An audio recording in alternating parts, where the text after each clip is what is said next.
దేవుని ఘనమైన నామమునకు మహిమ కలుగును గాక.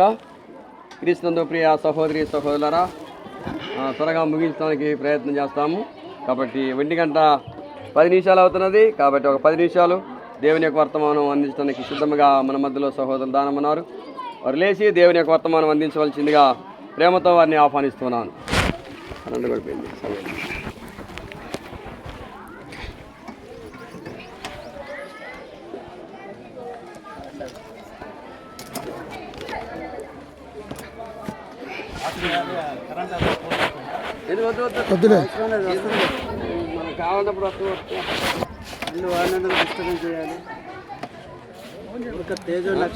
దేవునికి స్తోత్రములు. క్రీస్తునందు ఉదయకాల సమయంలో కూడి వచ్చిన సకల పరిశుద్ధులకును, నాతోటి జత పని వారికి, అలాగనే ఈ యొక్క కృతజ్ఞత కూడిక ఏర్పాటు చేసినటువంటి మరి పక్క కుటుంబానికి మన రక్షకుడు ప్రభు అయినటువంటి యేసుక్రీస్తు నామమున మీ అందరికీ వందనాలు తెలియజేస్తూ ఉన్నాను. ఇప్పటికే సమయము మరి 1:10 అవుతూ ఉన్నది కనుక కొన్ని నిమిషాల పాటు దేవుని యొక్క వాక్యాన్ని మనం నేర్చుకుంటూ మరి బాల్య దశలో నుంచి యవ్వన దశలోనికి వచ్చినటువంటి సహోదరి మరి ప్రసన్నకు కొన్ని మాటలు, దేవుని యొక్క మాటలు తెలియజేసుకుందాము.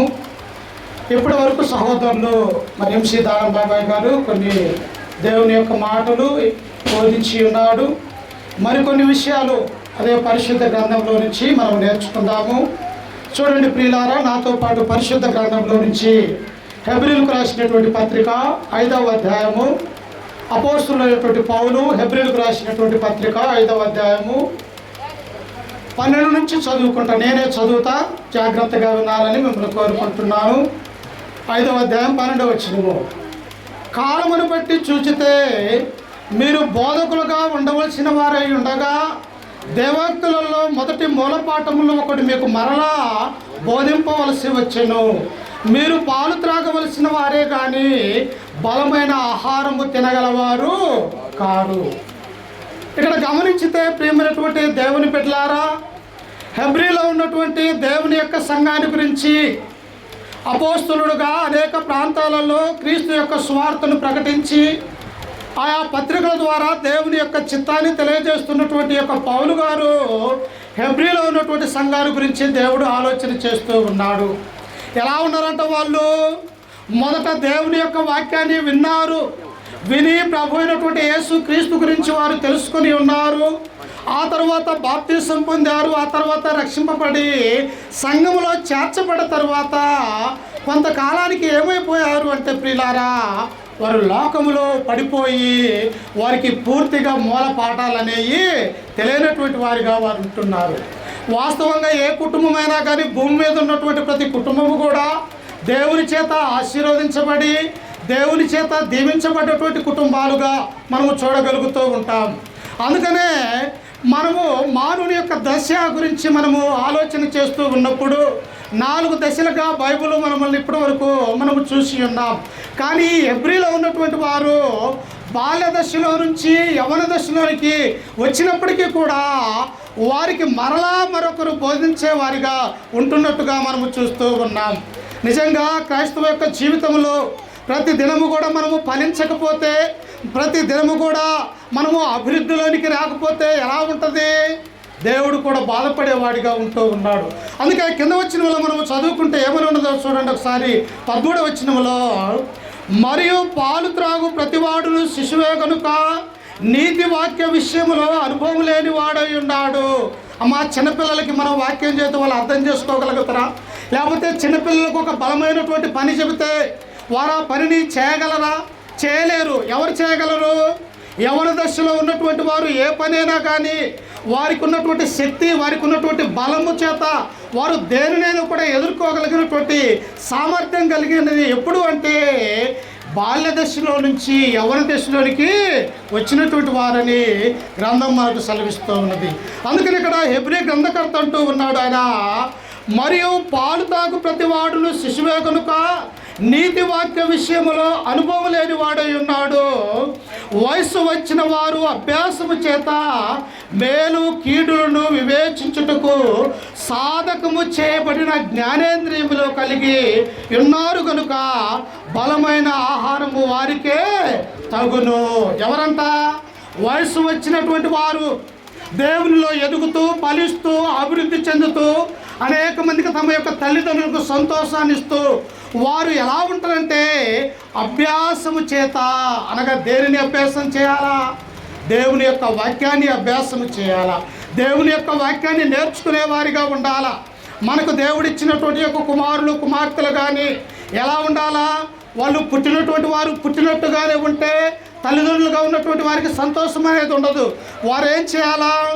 వారు ప్రతిరోజు కూడా పెరుగుతూ బాల్యదశలో నుంచి యవన దశలో నుంచి వృద్ధాప్య దశ వస్తూ ఉన్నప్పుడు ఆ కుటుంబం ఫలిస్తుంది, అభివృద్ధి చెందుతుంది అన్నటువంటి ఆ విషయాన్ని గ్రంథకర్త మనకు సెలవిస్తూ ఉన్నాడు. అందుకనే భూమి మీద ఉన్నటువంటి మన కుటుంబాలని ఎవరు తల్లిదండ్రులుగా ఉంటూ ఉన్నారు? మనల్ని కన్నటువంటి తల్లిదండ్రులు భూమి మీద ఒక కుటుంబాన్ని దేవుడు ఏర్పాటు చేశాడు.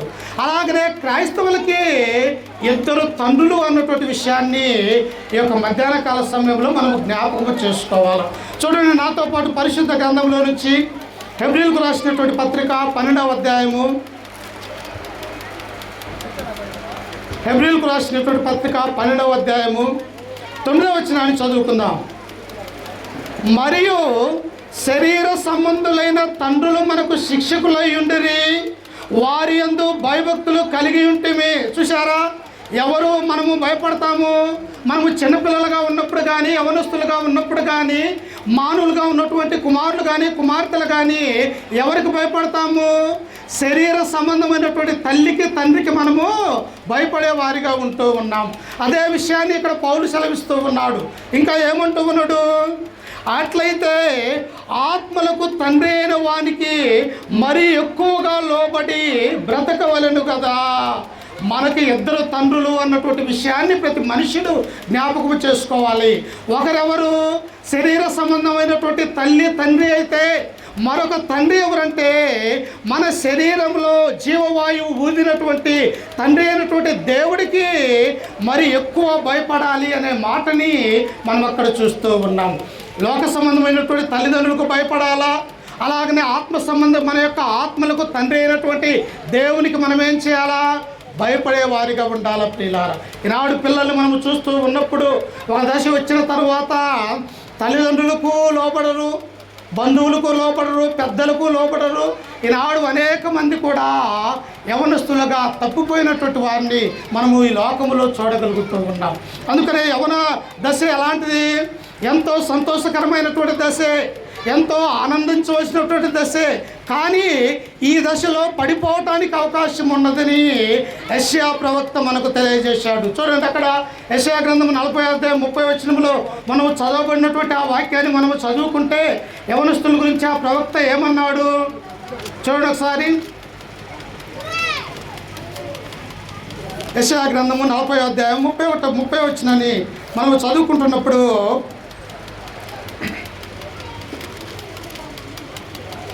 బాలులు సొమ్మసిల్లుదురు, అలయుదురు, యవ్వనస్తులు తప్పక తొట్టిల్లుతారమ్మా. ప్రతి యవ్వనస్తులు, ప్రతి యవ్వన స్త్రీ కూడా దేవుని యందు భయము, భక్తి, విశ్వాసం అనేది లేక, ప్రతి ఆదివారము దేవుని యొక్క మందిరానికి వెళ్ళక, తల్లిదండ్రులకు లోబడక, తల్లిదండ్రులకు ఎదురు తిరిగి దేవునికి విధేయత కలిగి లేకపోతే తప్పక సాతాను వాడు ఏం చేస్తాడో తెలుసా? ఈ లోకంలో పడేయటానికి అవకాశం ఉంటూ ఉన్నది. ప్రియులారా, మనల్ని రక్షించినటువంటి రక్షకుడినే సాతాను వాడు ఏం చేశాడు? అనేక విషయాలలో మరి బొంకిచ్చినటువంటి వారిగా సాతాను మనము చూడగలుగుతూ ఉన్నాం. అలాగనే యవ్వన దశ అనేది కూడా ప్రాముఖ్యమైనటువంటి దశ కాబట్టి ఈ దశలో మానవులుగా ఉన్నటువంటి స్త్రీ కానీ పురుషులు కానీ ఈ లోకంలో పడిపోయే అవకాశం ఉన్నదని ఈ గ్రంథం మనకు సెలవిస్తూ ఉన్నది. అయితే పడిపోకుండా ఉండాలి అంటే మనం ఏం చేయాలా? యవ్వన దశలో ఉన్నటువంటి పిల్లలు, కుమార్తెలు కానీ కుమారులు కానీ ఏం చేయాలి అన్నటువంటి విషయాన్ని అక్కడే కింద వచ్చిన వల్ల మనం చదువుకుంటే 31లో ఉన్నది చూడండి. యెహోవా కొరకు ఎదురు చూచువారు నూతన బలము పొందుదురు. ఎలాగంట? తప్పిపోకుండా ఉండాలి అంటే, లోకంలో సాతాను యొక్క బంధకాలలో మనము చేరకుండా ఉండాలి అంటే మనము ఎలా ఉండాలి అని దేవుడు కోరుకుంటూ ఉన్నాడు అంటే, యెహోవా కొరకు ఎదురు చూసేవారిగా మనం ఉండాలి ప్రియుల. ఎక్కడ ప్రార్థన జరుగుతూ ఉన్నది, ఎక్కడ ప్రార్థన జరిగితే అక్కడ తల్లితో పాటు కుమార్తెగా ఉన్నటువంటి వారు వెళ్ళాలా, దేవుని యొక్క వాక్యాన్ని వినాలా, గ్రహించాలా, అనేక విషయాలలో విధేయత కలిగి ఉన్నట్టయితే మనము పడిపోము అన్నటువంటి విషయాన్ని కూడా ఈ గ్రంథం మనకు సెలవిస్తూ ఉన్నది. అందుకనే ప్రియులారా, ఇంకా మనము పరిశుద్ధ గ్రంథంలో నుంచి మనము ఆలోచన చేసినట్టయితే చూడండి, నాతో పాటు అపోస్తుల కార్యములు, ఒక యవనస్తురాల్ని మనం చూడబోతూ ఉన్నాం. అపోస్తుల కార్యములు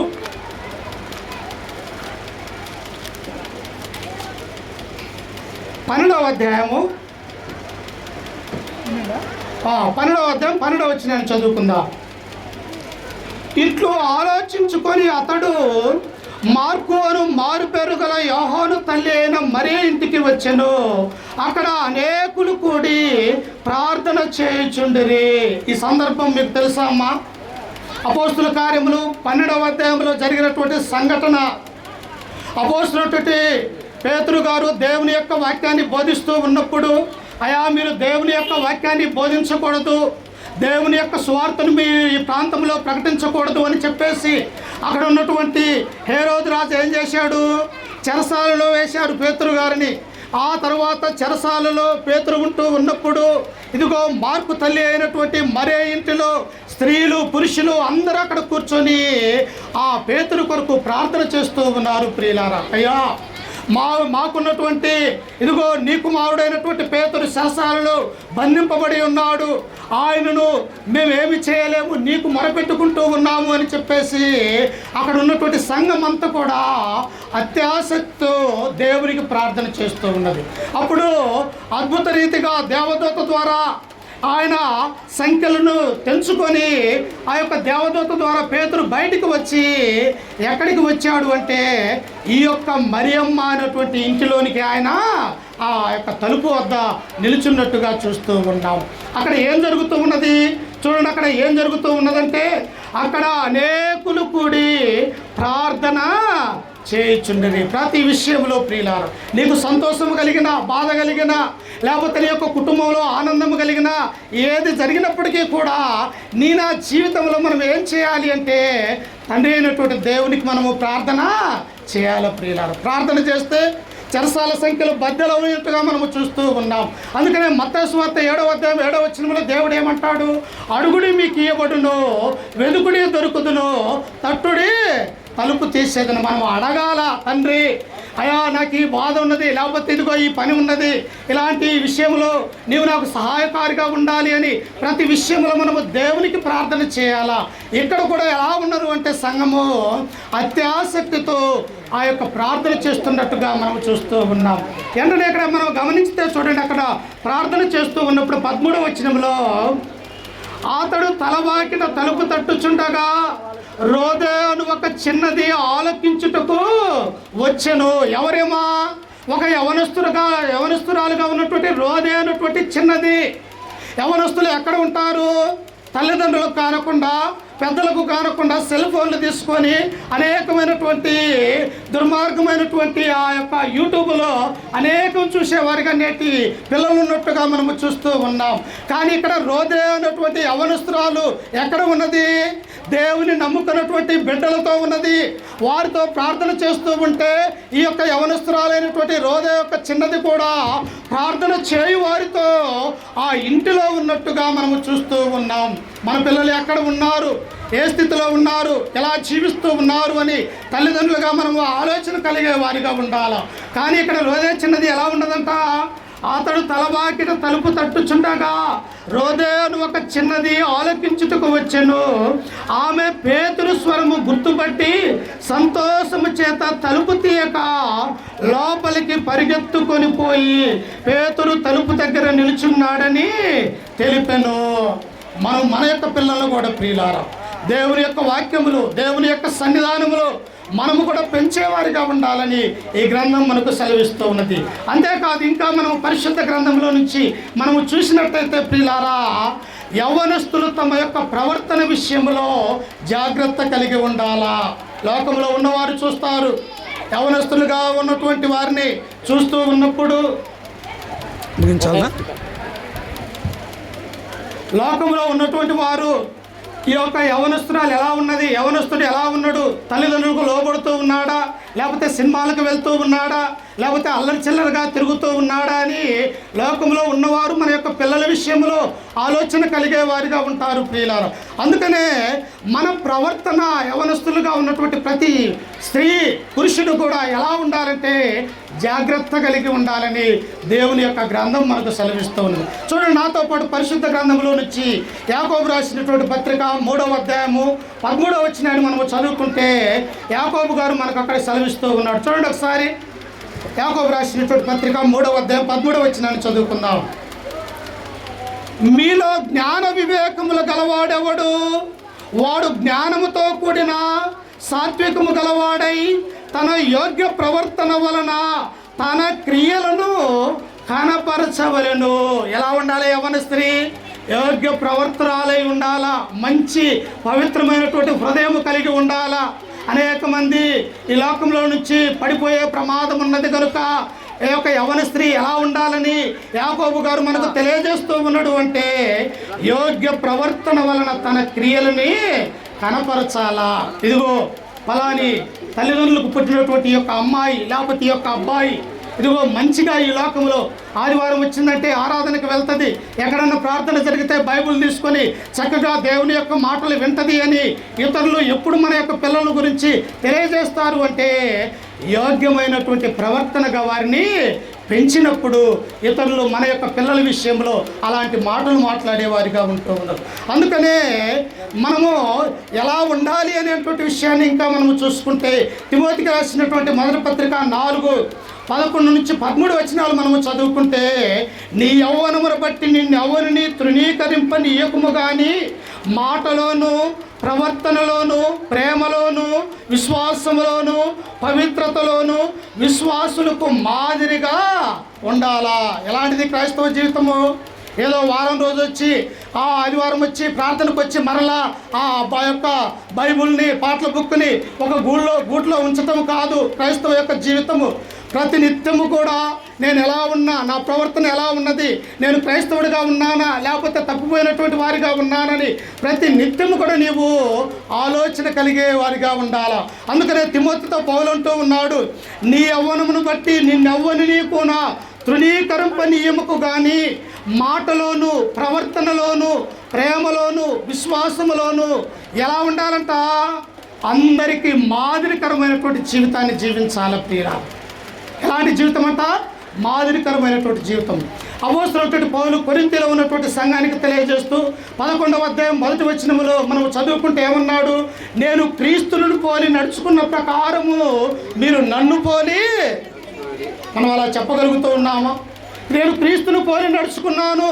పాపం అనే లోకంలో క్రీస్తు ఈ లోకంలో 33 సంవత్సరాలు ఉన్నప్పటికీ కూడా ఏ పాపము లేనటువంటి వాడిగా క్రీస్తును మనము చూడగలుగుతాం. ఒకానొక సమయంలో క్రీస్తు అక్కడ ఉన్నటువంటి యూదులకు ఒక సవాలు విసిరాడు ప్రియులారా. లోకంలో ఉన్నటువంటి పాపులలో ఉన్న ఆయన ఒక సవాలు విసిరాడు. ఏమన్నాడో తెలుసా? ఇదిగో నాలో పాపం ఉన్నదని మీలో ఎవరు నన్ను స్థాపించగలరు? అంటే నాలో పాపం ఉన్నదని మీరు ఎవరన్నా రుజువు చేయగలరా అని ఒక యవనస్తుడిగా ఉన్నటువంటి యేసుక్రీస్తు వారు ఏం చేశాడు? యూదులకు ఇశ్రాయేల్ ప్రజలకు ఒక సవాలు విసినట్టు వాడిగా మనము చూస్తూ ఉన్నాం. అంటే మనము కూడా లోకంలో నుంచి క్రీస్తులోనికి వచ్చిన తర్వాత మన యొక్క భక్తి జీవితాన్ని మనం ఎలా జీవిస్తూ ఉన్నాము అని ఇతరులు సంఘము మనల గురించి ఆలోచన కలిగి ఉంటుంది కనుక యవ్వన కాలంలో జాగ్రత్త కలిగి జీవించాలా అన్నటువంటి విషయాన్ని ఇక్కడ మనము చూస్తూ ఉన్నాం. కాబట్టి చివరిగా ఒక మాట చదువుకొని ముగించుకుందాం. చూడండి ఎలా ఉండాలి అంటే, ఒకసారి చూడండి కీర్తనలు 144వ కీర్తన 12వ వచనాన్ని మనం చదువుకుంటే యవనస్తులు ఎలా ఉండాలో దేవుని యొక్క వాక్యం మనకు తెలియజేస్తూ ఉన్నది. అమ్మా నీ నా మాటలు కాదు, నీ మాటలు కాదు, దేవుడు ఏం చెప్పాడు యవనస్తుల గురించి, క్రైస్తవుల గురించి అన్నటువంటి విషయాన్ని ఈ గ్రంథంలో మనం చూడబోతూ ఉన్నాం. చూడండి ఒకసారి 144వ కీర్తన 12వ వచనాన్ని మనం చదువుకుందాం. మా కుమారులు తమ యవ్వన కాలమందు ఎదిగిన మొక్కల వలె ఉన్నారు. ఎలా ఉన్నారంట? ఈనాడు ఇమానుయేలుకు ఎంగటమ్మకి దేవుడిచ్చినటువంటి ఈ యొక్క జ్యేష్ఠ పుత్రికైనటువంటి ప్రసన్న ఎలా ఉన్నది? తమ యొక్క తల్లిదండ్రులకు ఒక ఎదిగిన మొక్కల వలె ఉన్నట్టుగా మనం చూస్తూ ఉన్నాం. ఏ తల్లిదండ్రులైనా ఎలా ఉండాలని తమ యొక్క కుమారులు కుమార్తెలు కోరుకుంటారు. ప్రతిరోజు ఒక చెట్టును మనం నాటితే దానికి నీరు పోస్తూ దానికి బలమైనటువంటి ఆహారం అనగా దానికి మంచి మందులు వాడుకుంటూ ఉన్నప్పుడు ఆ చెట్టు ఏమైపోతుంది? ప్రతిరోజు కూడా ఫలించి పెద్దదయ్యే రీతిగా ఉంటూ ఉన్నది. అలాగని ఇక్కడ ఈ కీర్తనకారుడు ఏమంటూ ఉన్నాడు? మా కుమారులు తమ యవ్వన కాలమందు ఎదిగిన మొక్కల వలె ఉన్నారు. ఒక మొక్క చిన్నగా ఉండి అది రోజు రోజు ఎదుగుతూ అది పెద్ద వృక్షమైనప్పుడు ఆ వృక్షం కింద అనేక మంది ఆ నీడ కిందకు వచ్చినప్పుడు కొన్ని పక్షులు అక్కడ చేరి తమ యొక్క గూళ్ళు పెట్టుకోవడానికి అవకాశం ఉంటూ ఉన్నది. అలాగనే దేవుడు మనకిచ్చినటువంటి యొక్క కుమార్తె కానీ కుమారులు కానీ ఎదిగినటువంటి మొక్కల వలె ఉండాలని దేవుడు కోరుకుంటూ ఉన్నాడు. అంతేకాదు ప్రియుల, కింద ఎలా ఉన్నది? మా కుమార్తెలు నగరముకు చెక్కిన మూల కంబముల వలె ఉన్నారు. ఎలా ఉన్నారంట? దావీదు యొక్క కుమార్తెలు, ఇశ్రాయేలు యొక్క కుమార్తెలు, యూదా కుమార్తెలు ఎలా ఉన్నారంట? మా కుమారులు తమ యవ్వన కాలమందు ఎదిగిన మొక్కల వలె ఉన్నారు. మా కుమార్తెలు నగరునికి చెక్కిన మూల కంబములే ఉన్నారు. ప్రియుల, ఆనాడు ఇల్లు కట్టాలంటే ఈనాడన్న రాళ్ళు ఉన్నాయి. ఆనాడు ఏంటియో తెలుసా? చెట్లు, మంచి చెట్లని నరికి అవి ఎండిన తర్వాత ఆ యొక్క మొద్దులని వాటిని ఇల్లుగా తయారు చేసుకొని గొప్ప గొప్ప నగరాలని ఆనాడు బైబిల్లో కట్టించినటువంటి వారిగా మనము చూస్తూ ఉన్నాం. అలాగనే దేవుని నమ్ముకున్నటువంటి యవ్వన కుమారులు కుమార్తెలు ఎలా ఉండాలని దేవుడు కోరుకుంటూ ఉన్నాడంటే నగరునికి చెక్కిన మూల కంబం వలె ఉండాలని దేవుడు కోరుకుంటూ ఉన్నాడు. కాబట్టి ఈ యొక్క మధ్యాహ్న కాల సమయంలో కూడా ఇమానుయేలుకి ఎంగటమ్మకి ఇచ్చినటువంటి ఈ యొక్క కుమార్తె కూడా పవిత్రతలోను విశ్వాసంలోను ప్రేమలోను ఒక రోదే అయినటువంటి చిన్నది విశ్వాసులతో కలిసి ఎలా ప్రార్థన చేస్తూ ఉన్నదో అలాంటి ప్రార్థనా జీవితం కలిగి ఉండాలా ఈ యొక్క మరి కుమార్తె. అలాగనే ఇక్కడ యూదా కుమార్తెలుగా ఉన్నటువంటి వీరు తమ యవ్వన కాలమందు ఎదిగిన మొక్కల వలె ఎలాగైతే ఉన్నారు అలాగనే మరి ఈ యొక్క కుమార్తె కూడా అలాగనే ఉండాలని చెప్పేసి ఈ వాక్యం ద్వారా మిమ్మల్ని హెచ్చరిస్తూ ఈ మాటలు నన్ను నేను కూడా హెచ్చరిక చేసుకుంటూ ఓపికతో మీ అందరికీ మన రక్షకుడు ప్రభు అయినటువంటి యేసుక్రీస్తు నామమున వందనాలు తెలియజేస్తూ ఈ అవకాశం ఇచ్చినటువంటి